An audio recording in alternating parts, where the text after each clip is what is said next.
Paul worked as a technician on a human trade vessel that moved between the borders of alien empires. He was not a soldier, not a leader, and not someone who sought attention. His hands were used to fixing broken panels, repairing communication lines, and keeping engines alive when others had given up. His life was simple, and he liked it that way.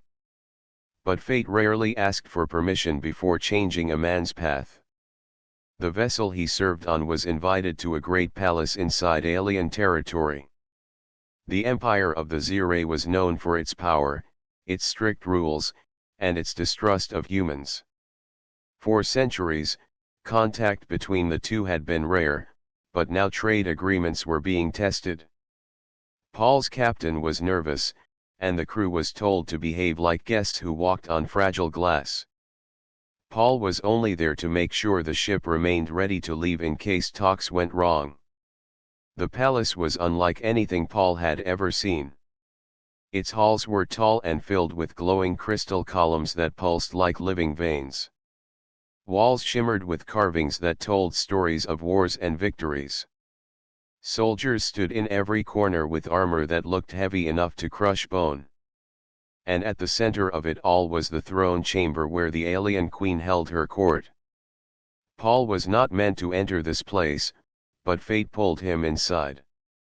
During the welcome ceremony, the crew was guided through a long corridor. Paul walked behind the group, carrying a small case of tools just in case something failed on their equipment. Suddenly, the sound of shouts and clashing steel echoed through the air. The palace guards turned with confusion. Out of the side passage rushed a group of raiders, masked and armed with blades that glowed with burning heat. The visitors panicked. The guards shouted commands in a language Paul barely understood. It was chaos, sharp and sudden. And in the center of that chaos stood a girl. She was younger than the queen, dressed in robes of silver, and carried no weapon. Her eyes were wide with fear as the raiders closed around her. She was the princess, though Paul only realized that later. Paul should have run. He should have hidden behind the guards or his crew. He had no armor, no blade, and no training. But something deep in him refused to let a young girl die in front of him while he stood by. Without thinking, Paul dropped his tool case and pushed forward. The nearest raider raised his burning blade high. Paul lunged, not with skill, but with desperation. He threw himself between the weapon and the princess, wrapping his arms around her and using his back as a shield.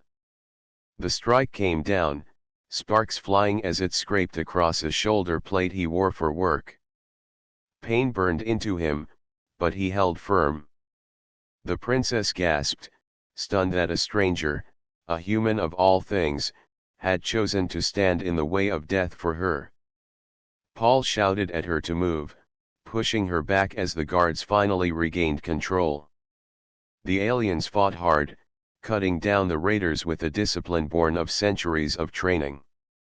The clash ended quickly, bodies sprawled across the polished crystal floor.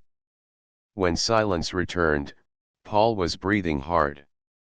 His shoulder ached, his shirt was torn, and the princess still clung to his arm.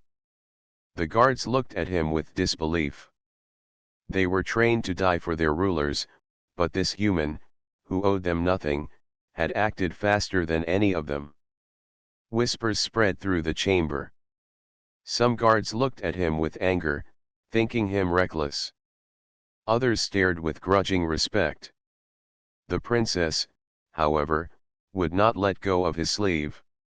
Her voice trembled, but her words were clear.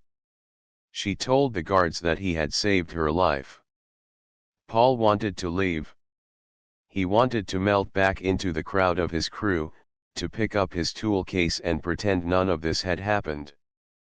But the guards surrounded him and the princess, forming a protective circle.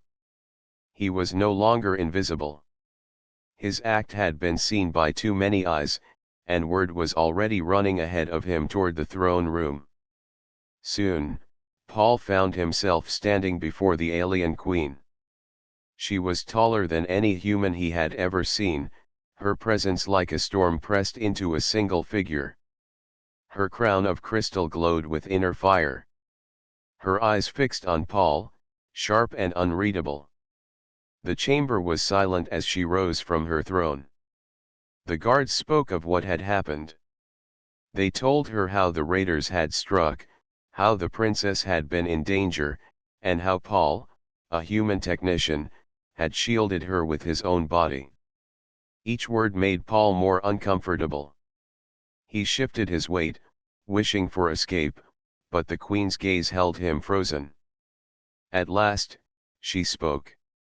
Her voice was deep and carried through the chamber like thunder. She asked him why he had acted. Why would a man with no duty to the crown and no bond to her people risk his life for her child? Paul swallowed, searching for words. He said he could not stand by and do nothing. He said no one should let a child fall to a blade when they had a chance to stand in the way. His answer was simple, without polish, but it rang with truth. The queen studied him. Around her, advisors whispered, some praising his courage, others warning of hidden motives. The princess clutched his arm and begged her mother not to punish him. The queen raised her hand, silencing the chamber. Then she made her decision. Paul would not return to his ship. He would not walk free from the palace. From that moment forward, by her command, he would remain within her court. She declared that the human who shielded her daughter was too valuable to be let go. Paul's heart sank as the words settled around him. He had saved the princess, but in doing so, he had chained his own fate. He was no longer just a technician. He was now something far more dangerous, and he had no idea what future awaited him. Paul sat inside a chamber that was more prison than guest room. The walls shone with crystal light, yet the door was guarded by two silent soldiers in heavy armor. He had been given food, water, and a bed softer than anything he had known on the trade vessel, but the truth was clear. He was not free. His crew had begged the queen to let him return with them, but she had refused. The trade vessel was sent away without him, carrying cargo and shaken faces. Paul had watched them depart through the high balcony of the palace, a knot tightening in his chest as he realized he might never see his own people again. That morning, he was summoned to the throne hall. The guards led him through corridors of shining crystal and towering statues of ancient rulers. The deeper they walked, the more Paul felt like a man being pulled into the heart of a storm. When the great doors opened, he stepped inside. The hall stretched like a canyon of stone and light. Hundreds of alien nobles stood along the sides, their skin painted in deep colors, their robes flowing like rivers of fire and ice. Soldiers stood in perfect lines, motionless as stone. And at the far end, on her throne of black crystal, sat the queen. The Princess Myra was at her side, her eyes bright as she looked at Paul. She had not forgotten the moment he had shielded her. When their eyes met, she gave a small smile, as if to remind him that he was not alone in this vast and hostile place. The queen raised her hand, and silence fell over the hall. Her voice rolled through the chamber like a command carved into stone. She spoke of the attack that had threatened her daughter. She spoke of the shame of her guards, who had been slow to act. Then she spoke of Paul, the human who had done what no one else had done. Paul kept his head low, uncomfortable with so many eyes fixed on him. He had not acted to gain praise or honor.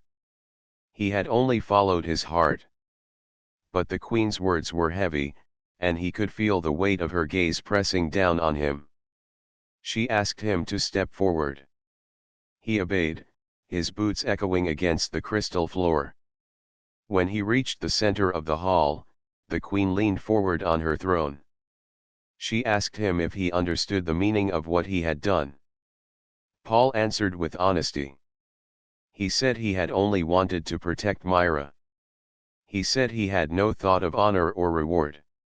He said that he was just a technician, not a soldier, and that his place was not in a throne room but on a ship with his crew.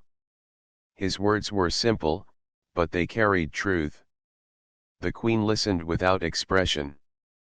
Then she stood, her height greater than any human, her presence like a mountain rising before a man. She declared that Paul would no longer live as a simple technician. By her command, he would stay in the palace as a protector of her daughter. Gasps filled the chamber. Some nobles muttered in disbelief. Others argued in low voices. A human protector was unheard of, an insult to proud warriors who had trained their whole lives for the honor. Yet the queen's word was law, and none dared to oppose her directly. Paul felt his chest tighten. He bowed his head, but inside he raged against the decision. He had no choice. He could not disobey a queen in her own palace.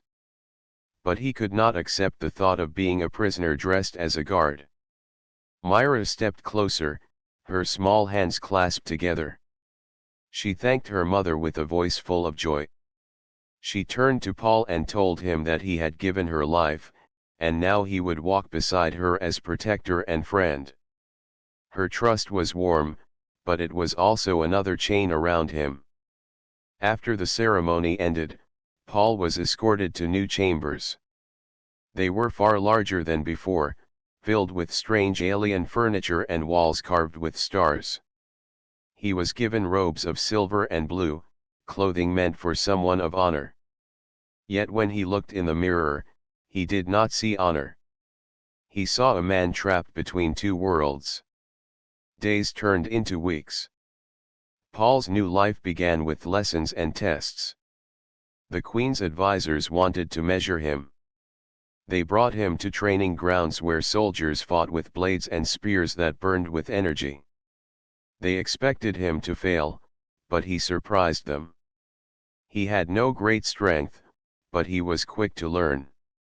He used tools and tricks, turning simple objects into shields or traps. He showed that humans had their own kind of strength, born not from muscle but from clever thought. Myra watched him train, her laughter breaking through the silence of stern instructors. She grew attached to him, asking him questions about Earth, about the stars humans had crossed, and about the life of someone who fixed machines instead of carrying swords. Paul answered her with patience, and her presence softened the weight of his captivity. But the queen remained distant. She watched from above, her eyes sharp, her thoughts hidden. Paul could not read her. Did she keep him because she respected him, or because she feared losing the symbol he had become?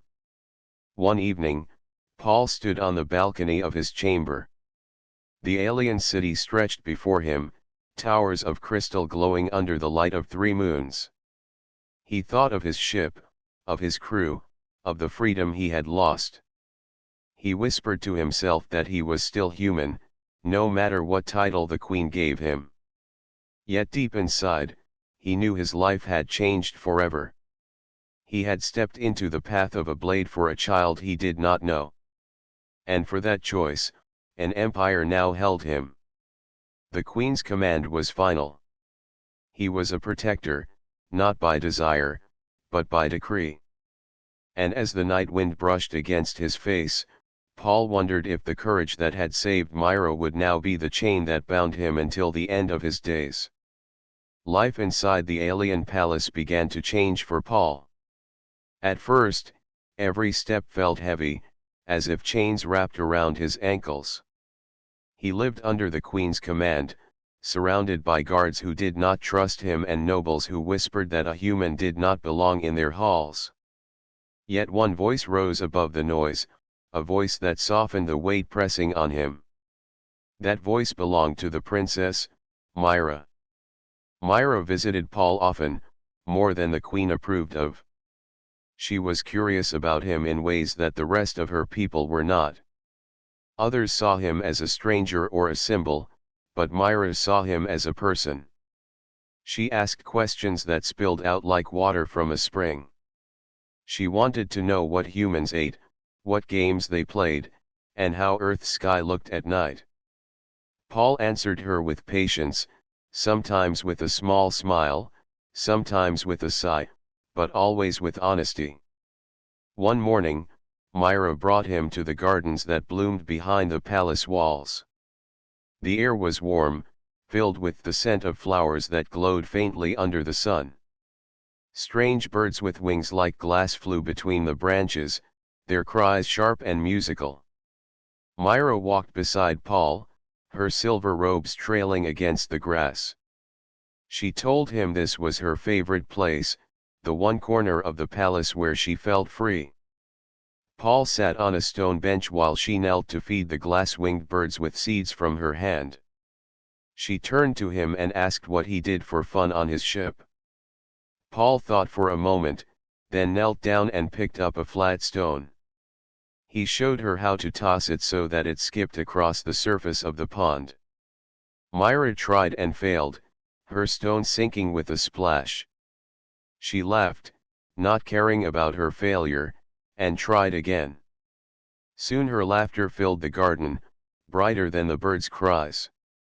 It was in that moment that Paul realized something. For the first time since the queen had bound him to the palace, he felt like himself again. Teaching Myra a simple game reminded him of the days before all of this, days when he was just a man fixing machines. He saw that Myra needed him, not as a guard standing stiff and silent, but as someone who showed her a different way of living. The bond between them grew. Myra began to seek him out at meals, ignoring the disapproving stares of nobles. She listened when he spoke, even when his words were plain. She told him that he was different from her people, that he carried a fire inside him that no title or command could smother. Paul felt her words cut deep, for he knew she was right. But not everyone was pleased. The queen's advisors whispered that the princess was becoming too close to the human. Some soldiers grew resentful, saying their years of training were being overshadowed by a man who had stumbled into honor by chance. Paul heard their words in the halls, sharp as blades behind his back. He ignored them, but the weight of their hatred pressed harder each day. One afternoon, Paul was summoned by the queen herself. He entered the throne room with Myra by his side. The queen's eyes swept over them, cold and watchful. She asked Myra to explain why she spent so much time with the human. Myra stood tall, her voice calm but firm. She said Paul was not only her protector but also her friend. She said he taught her more about courage and kindness than any lesson from books or drills. The queen's face did not change, but her silence was long. At last, she spoke. She told Paul that he was walking a dangerous path. She said that the bond he built with her daughter could either strengthen the throne or weaken it. Paul bowed, giving no answer. Deep inside, he knew the queen did not trust him, and perhaps never would. That night, Paul returned to his chamber with heavy thoughts. He stood by the balcony, staring at the alien city spread beneath the stars. He wondered why he had let himself grow close to Myra. She was young, full of dreams, trapped in a palace that treated her like a symbol instead of a person. Perhaps he saw in her a reflection of himself. Both of them were bound by duty they had not chosen. Both of them longed for freedom. The next day, Myra arrived again, bringing a small box she had stolen from her mother's library. Inside were star charts of distant systems. She spread them across the table and asked Paul to point out where Earth was.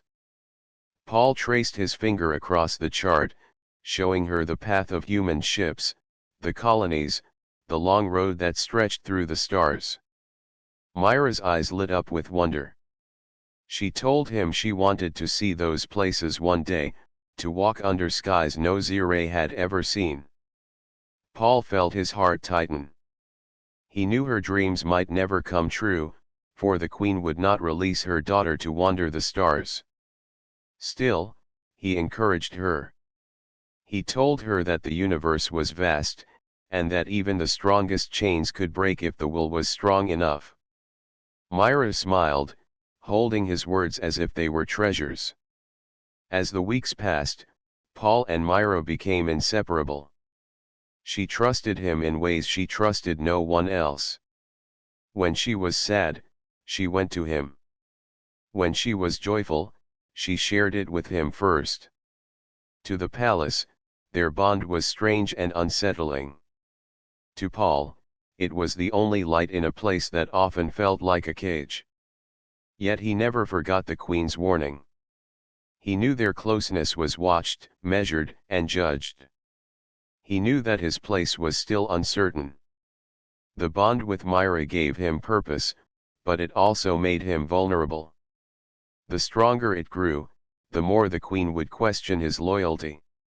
One evening, as the sun set and painted the palace towers in gold, Myra turned to Paul and spoke with quiet strength. She told him that no matter what the queen decided, no matter what the nobles whispered, she would not let him go. She said he had changed her world, and she would not return to the empty life she lived before he arrived. Paul looked at her, caught between fear and hope. He realized then that their bond was no longer a simple friendship. It was a chain of its own, one he was not sure he wanted to break. He had saved her once, but now she was the one saving him. And as the stars rose above the alien city, Paul knew that the path ahead would only grow more dangerous. For in a palace of power and suspicion, nothing was more threatening than a bond born of trust and heart. The queen had watched Paul carefully for many weeks. She saw how Myra trusted him, how the girls' laughter returned when he was near, and how the palace had begun to whisper about their bond. Some nobles praised the human for his courage, while others saw him as a dangerous outsider. The queen decided it was time to test him. One morning, before the suns rose above the towers, Paul was summoned to the training grounds. The place was vast, surrounded by walls of black stone. Warriors trained there each day, their armor flashing under the light, their blades striking with deadly precision. Paul had never stepped into that place before. When he entered, hundreds of eyes turned to him. Soldiers lined the field, their faces set with pride and doubt.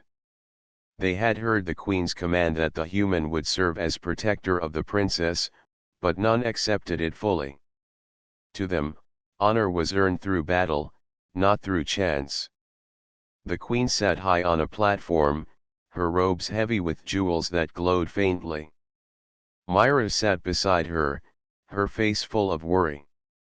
Paul walked forward, his heart pounding. He had no weapon in his hands, only the certainty that whatever trial awaited him, it was not designed for mercy. The queen raised her hand, and the field grew silent. She declared that Paul must prove his worth. If he was to remain as protector, he could not stand behind titles alone. He would face trials against trained warriors. He would show not just courage, but skill, wit, and loyalty. Paul wanted to protest, to say that he was not a fighter, that his place was not in combat. But he knew his words would fall like dust in the wind. The queen's command was law. He nodded, forcing his voice to remain steady, and said he would face whatever she placed before him. The first warrior stepped forward. He was tall, his armor black, his weapon a spear tipped with glowing crystal. The crowd cheered as the warrior spun the weapon in his hands, confident that the fight would end quickly. Paul had no blade, only a simple wooden staff handed to him by a guard. He gripped it tightly, sweat forming on his palms. The fight began. The warrior lunged with speed, the spear cutting through the air like lightning. Paul ducked, barely escaping the strike. He moved on instinct, swinging the staff low and striking the warrior's leg.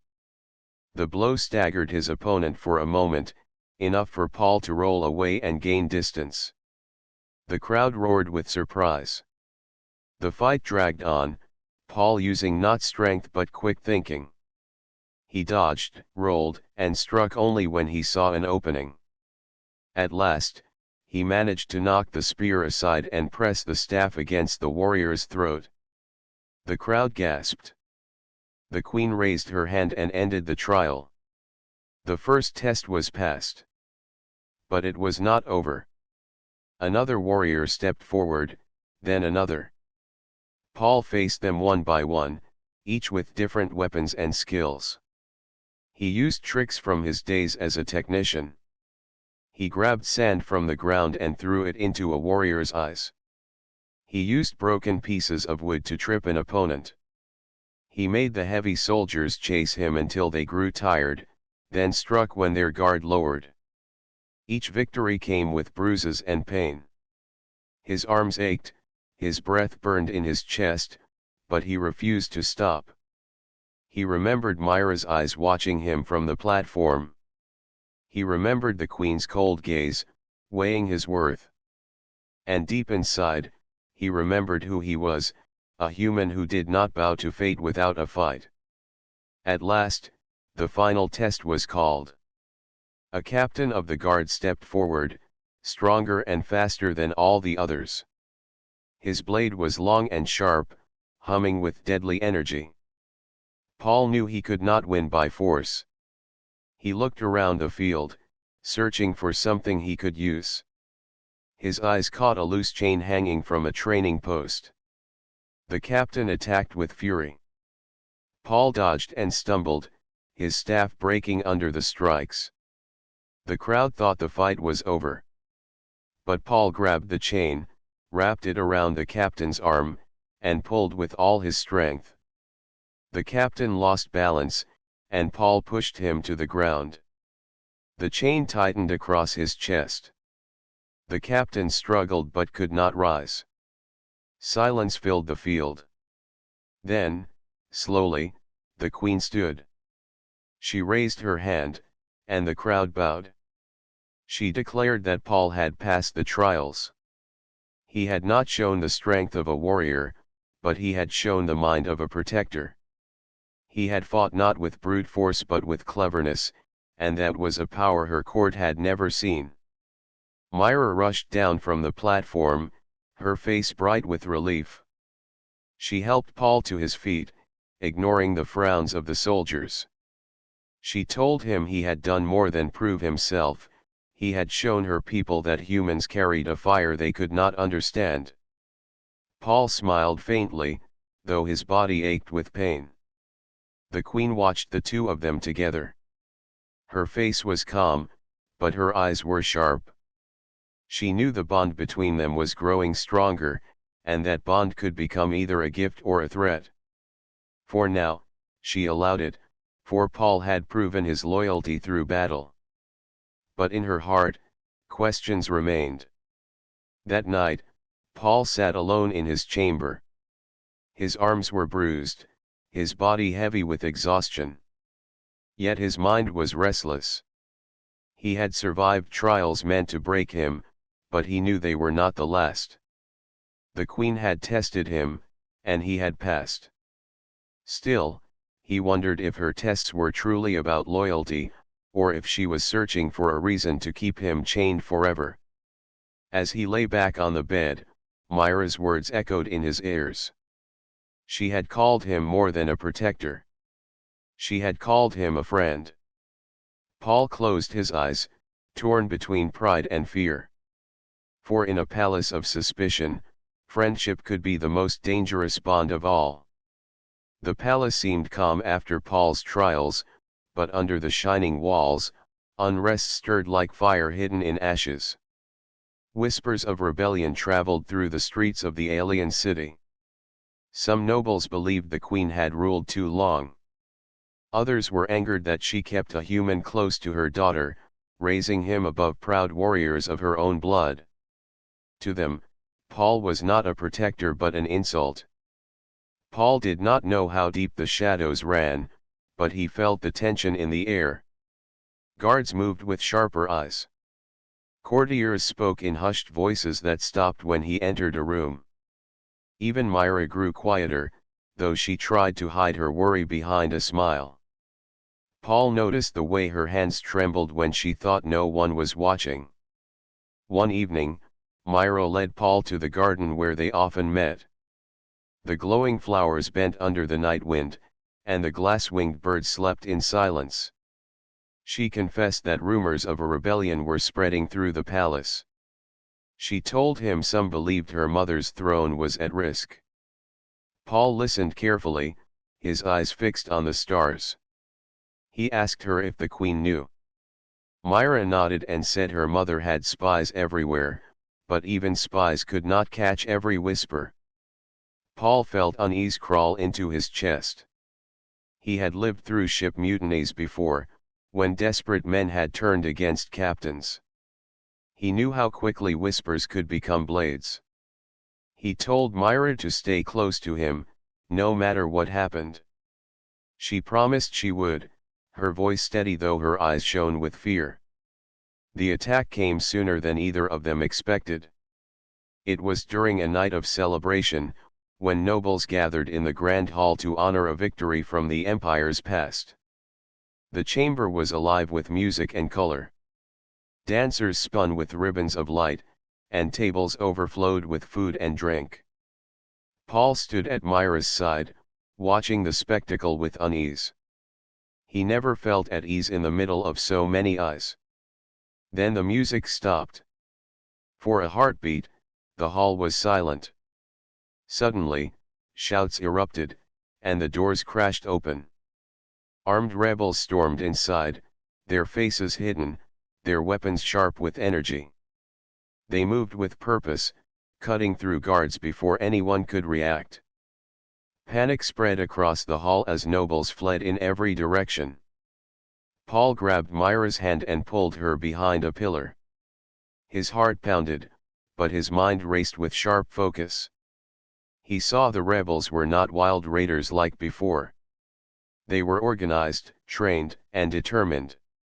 They came for the queen and her daughter. The queen rose from her throne, her voice cutting through the chaos. She commanded her soldiers to defend the hall. Blades clashed, and the sound of war filled the palace once more. But the rebels pressed hard, their numbers greater than expected. Paul knew he could not fight like a soldier, but he could think. He pulled Myra toward the side of the hall where servants had left carts of supplies. He tipped one over, spilling metal trays across the floor. When rebels charged after them, they slipped on the mess, giving guards a chance to strike. He grabbed a torch from the wall and swung it like a club, its flames forcing enemies back. He shouted at nearby guards to regroup, pointing them toward weak spots in the rebel lines. The aliens were trained for direct combat, but Paul's human mind saw patterns they missed. He used the hall itself as a weapon, blocking doors with fallen tables, trapping enemies between heavy curtains and walls. Myra stayed close, her fear hidden by the strength in her voice. She shouted commands alongside him, surprising even the guards. Her courage gave them new strength. Together, they turned panic into order. The queen saw this from her throne, her eyes narrowing as she watched Paul guide her soldiers. He was not a warrior, yet he fought with a kind of power none of them understood. The battle raged for what felt like hours. At last, the rebels began to fall back. Their leader shouted for retreat, and they vanished into the shadows from which they had come. The hall lay in ruins, its walls scorched, its floor littered with fallen bodies. Silence returned, broken only by the cries of the wounded. Paul stood with his chest heaving, his clothes torn, and his arms shaking with exhaustion. Myra still clung to him, her face pale but unbroken. Around them, guards looked at him with new eyes. They had seen him fight, not with brute strength but with sharp mind and fearless heart.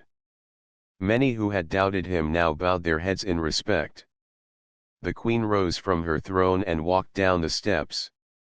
Her presence filled the hall even in the aftermath of battle. She stopped before Paul and Myra, her gaze heavy on him. She declared that he had once again saved her daughter and defended her throne. She told the hall that his courage and cunning were proof that loyalty could come from the most unlikely places.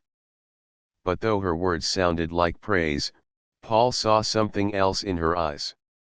There was no warmth, only calculation. She was measuring him, weighing the threat and the gift he represented. He could not read her final judgment, and that unsettled him more than the rebels' blades. That night, Paul returned to his chamber, his body aching from the fight. Myra came with him, refusing to leave his side. She sat by the balcony, her voice soft as she thanked him. She said he had given her hope in a night when hope almost died. Paul listened, his heart heavy. He had saved her, yes, but he knew the rebellion was not over. Shadows did not vanish after one battle. They only waited for another chance. As he lay on his bed, he thought of the queen's eyes. She had refused to let him go once. Now, after he had saved her throne, would she ever release him? Or had his chains only grown tighter, forged by the very courage that had kept him alive? The city outside slept under the 3 moons, but Paul remained awake, staring at the stars. He knew the rebels would return. He also knew that the queen's suspicion would never fade. And caught between the two, he wondered how long he could protect both Myra and himself before the storm swallowed them all. The palace was quiet after the battle with the rebels, but for Paul, the silence was uneasy. The echoes of clashing blades still rang in his mind, and the images of injured guards haunted his thoughts. Myra stayed close, never leaving his side. Yet the peace was fragile, and Paul knew it was only a matter of time before the next threat appeared. One morning, he was summoned to the throne room. The guards led him through the familiar halls of crystal and stone. Paul's steps were steady, but his heart was heavy. He had faced trials, fought battles, and saved the princess multiple times. Still, he was only human, and the weight of the queen's gaze always made him feel small. When he entered the hall, the queen was seated on her throne, her expression unreadable. Myra stood beside her, her eyes filled with concern. The queen's advisors were arranged in strict order along the walls, their faces solemn. Paul bowed deeply, awaiting whatever judgment the queen intended to deliver. The queen spoke first, her voice steady and commanding. She acknowledged Paul's courage, his cleverness, and his loyalty. She praised him for defending the princess and for turning the tide against the rebels. The hall seemed to hold its breath. Paul expected that, after all he had done, she would release him. He expected to hear words that would let him return to his life, to his ship, to his people. Instead, the queen's next words struck like a hammer. She declared that he would not be allowed to leave the palace. His actions had proven his worth, yes, but they had also bound him to the royal family forever. The queen said that Paul had become more than a protector, he had become a symbol. His courage inspired the people, his loyalty strengthened the princess, and the queen's enemies feared what he represented. For all these reasons, he could not be set free. Paul's chest tightened. He opened his mouth to speak, to argue, to plead, but the queen's gaze held him still. His voice felt trapped in his throat. He said he had done his duty, that he was only human, and that his home awaited him. He reminded her that he was a technician, not a soldier, and that his place was with his own people. The queen raised a hand to silence him. She said she understood his words. She acknowledged that he longed for freedom, that his heart still beat for a life outside the palace walls. But she also explained that freedom came at a price. The empire's safety depended on his presence, on his skill, and on the courage that had already saved the princess twice. She told him that the choice was not hers alone, but the people's.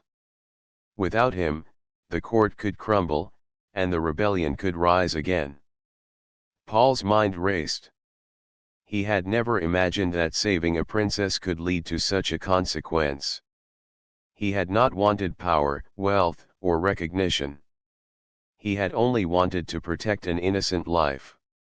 And now, that act of kindness had trapped him in the heart of an alien empire, under a queen who would not release him. Myra stepped forward, her small hand resting on Paul's arm. Her voice was gentle but firm.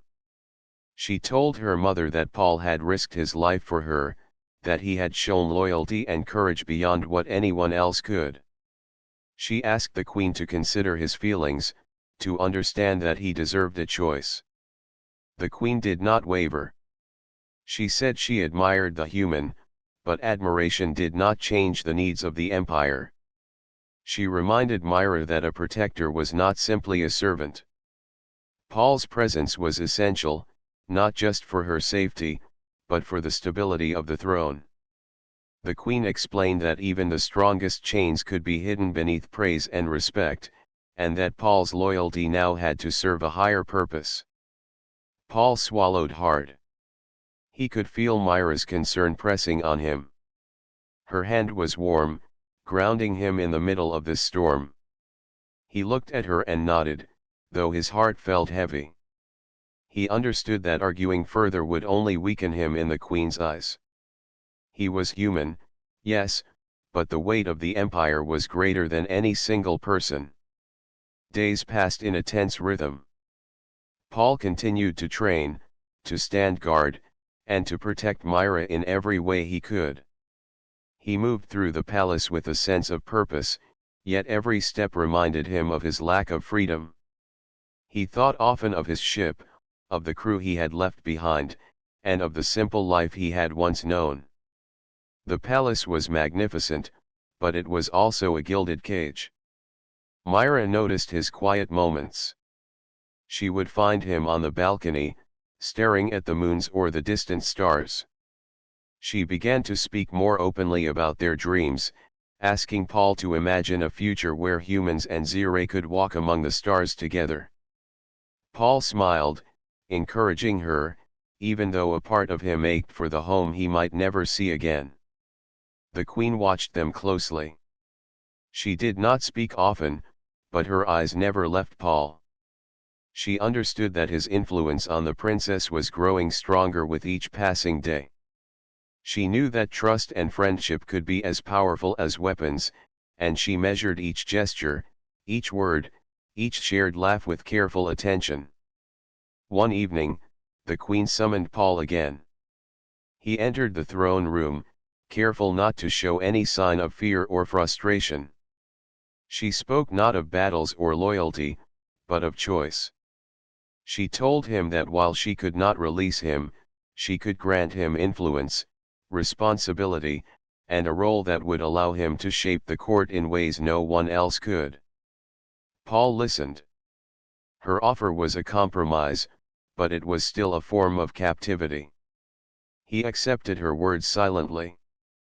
His mind churned with plans for the future, strategies to protect Myra, and thoughts of how to navigate the delicate court. He knew that the queen's refusal was not punishment, but a challenge. The empire had placed its trust in him, and it was now up to him to prove that human courage could protect more than a single life.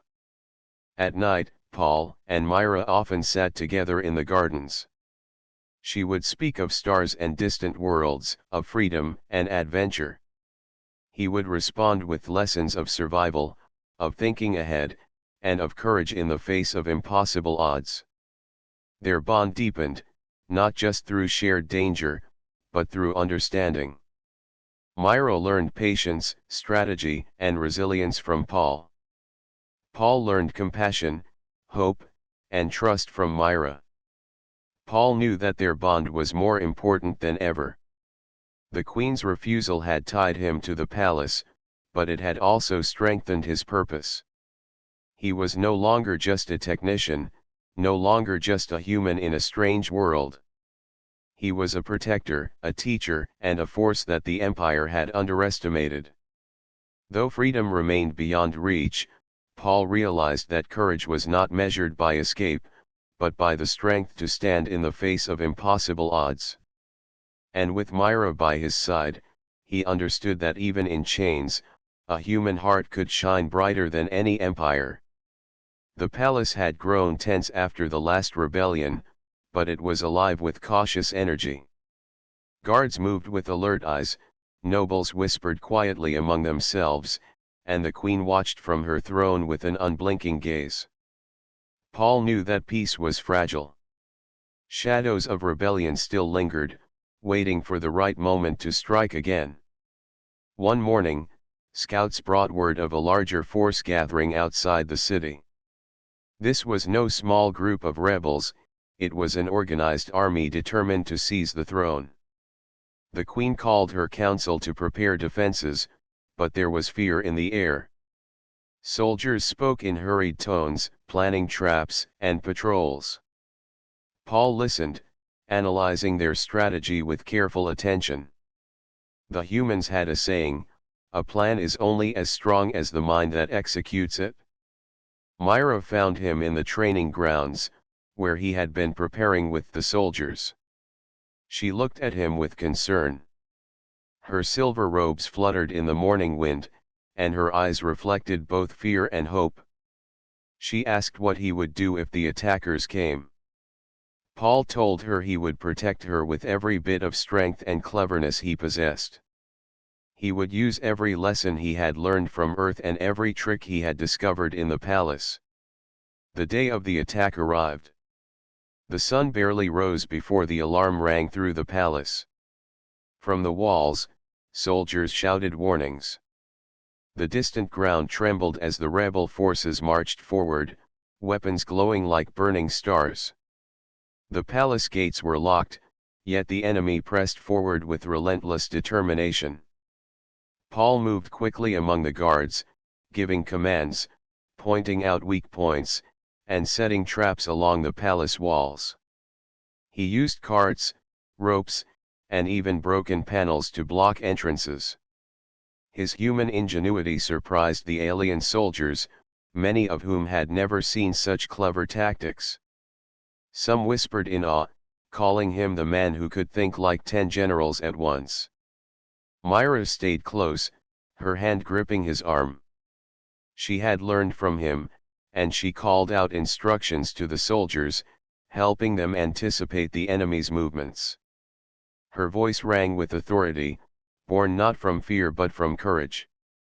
Together, Paul and Myra became the heart of the defense, guiding and inspiring the palace guards.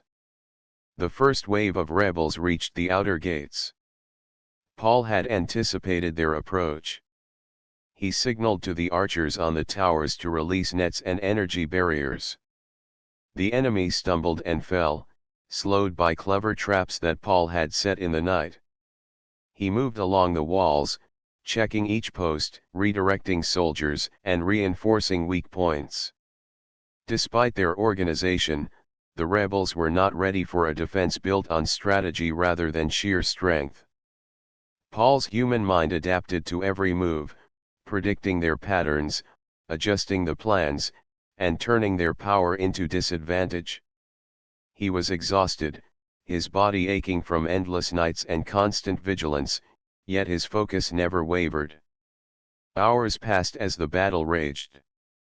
The palace shook under the weight of the enemy, but the walls held.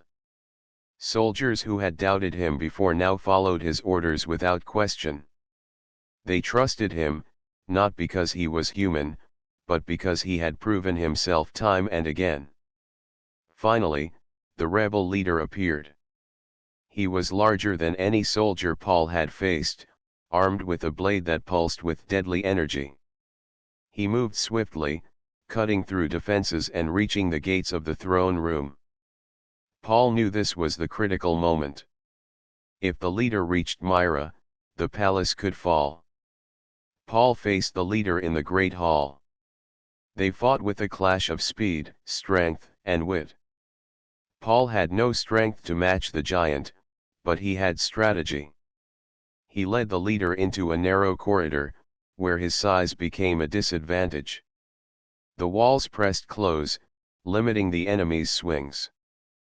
Paul used his staff and clever traps, slowing the attacker and forcing him into positions where soldiers could strike safely. Myra watched from above, her heart racing. She knew Paul was human, not a trained warrior like the enemy, yet she trusted him completely. Every move he made reflected not only courage but the careful mind of someone who never gave up. The rebel leader was strong, but he had not faced a human who could think 10 steps ahead. At last, the enemy was forced to retreat. Paul had used the palace itself as a weapon, turning corridors, doors, and walls into defenses. The remaining rebels fled under the pressure of the human-led strategy. The palace guards cheered, and Myra ran to Paul, her eyes bright with relief. She told him he had saved not just her life, but the empire itself. The queen descended from her throne, her expression unreadable. She walked slowly toward Paul and Myra, her presence commanding the attention of all. She acknowledged that Paul had defended the palace, protected the princess, and guided the soldiers to victory. The court bowed in respect, for none could deny the human's courage and wisdom. Then, the queen spoke directly to Paul. She told him he had earned the respect of the empire, yet she reminded him that his service came not from chains but from choice. He had faced impossible odds, defended life, and acted with honor. She said he could remain in the palace if he wished, but she understood that a human heart might long for freedom beyond these walls. Paul looked at Myra, then at the queen. He realized that the choice before him was greater than any battle. He could leave and finally taste freedom, returning to his people and his ship. Or he could stay, remaining close to Myra, protecting her and the empire that now depended on him. He thought of the weeks spent beside the princess, of the bond that had grown between them, of the courage they shared. He thought of every life he had saved, every plan that had worked because of his mind. And he understood what he had already known in his heart: courage was not just about survival. It was about protecting others, no matter the cost. Paul made his choice. He would stay. Not because he was forced to, but because he chose to. He would continue to protect Myra, to guide the palace, and to show that humanity could rise to challenges greater than strength alone. His courage had brought him here, and now his will would keep him at the heart of the empire. Myra ran to his side, her hands clasping his. She smiled, not with relief alone, but with joy and trust. She told him that he had chosen wisely, that his human courage had changed not only her life but the lives of many across the empire. The queen observed quietly. She saw the human who had arrived by chance, who had shielded a princess, who had faced trials and battles, now standing as a force of wisdom, courage, and choice. She nodded once, sharply, acknowledging that he was more than a protector. He was a symbol of what humanity could achieve. That night, Paul stood on the balcony beside Myra, looking out at the city under 3 moons. The palace had survived, the rebellion had been driven back, and the empire had seen the power of one human heart. Paul realized that while chains could bind the body, choice bound the spirit. And his spirit was free, stronger than any walls or rules, because he had chosen to stand where he was needed most. The stars above reflected in his eyes, and for the first time, Paul understood that humanity's courage was not measured by distance traveled or enemies defeated, but by the heart that dared to act in the face of impossible odds. He had protected a princess, defended an empire, and chosen to stay not because he had to, but because he could.